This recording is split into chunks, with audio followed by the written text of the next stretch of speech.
While we're here, let's just have a little bit of fun. I expect that I'm going to be saying this word, writing this word, conference, a lot. And I'd like to tell PowerPoint to make a shortcut to it. So I'm going to go to the Tools menu and choose Autocorrect. Now this is generally designed so that we can type T-E-H and it'll automatically type T-H-E for us to fix our mistakes, but we can also use it as a sort of a macro. So I'm going to say that I want CNF to be replaced with conference. Every time I type CNF, it'll come out as conference. And if I add this to the list and then say OK, now watch what happens when I type CNF, it becomes conference. So that's one very handy tool if you have to enter in a lot of text. Now, if you're like most PowerPoint users, you will be creating lots and lots of bullets, and you will be tempted by lots of bullet choices, whether it's appropriate and smart for you to use them or not. So remember, don't let the bullet become more important than the text.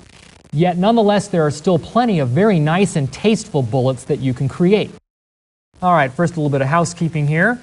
And once our cursor is selecting the text, we can go to Format, up on the menu, Bullet, at which point we have the gateway to just about every conceivable character that you could ever create in a computer as a bullet. But again, watch yourself. But the Wingdings has lots of them, including such beauties as smiling faces and frowning faces. These are the kinds of bullets that you will want to resist using. But here's a good one, a simple square like so. And if we were to say OK, then all of our text instantly switches to having a bullet with that square box in front of it. Now, it looks to me like the bullet is too big and there is not enough space there, so I'm going to go back to the bullet dialog and fix it. And I think that if I just make the bullet smaller, so instead of 100%, let's try 80, I think that might solve both problems at once. Let's see.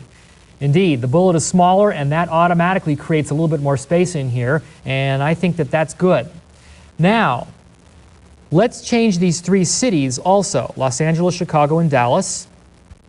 So it's back to the bullet dialog once again, where I'm going to once again traverse down and find Wingdings, where this thin diamond is one that I like to use a lot for second-level bullets.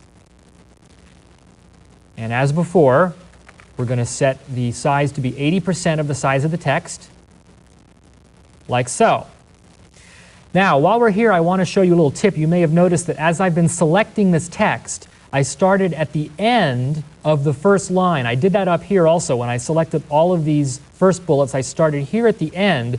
As long as you've selected any part of a line, it's going to change. So if you start at the end here, you'll at least get one line of text that looks right, and that's the one that you can use to determine whether the bullet is good. If it's right, then you're done. Now the other thing that you can do with bullets is remove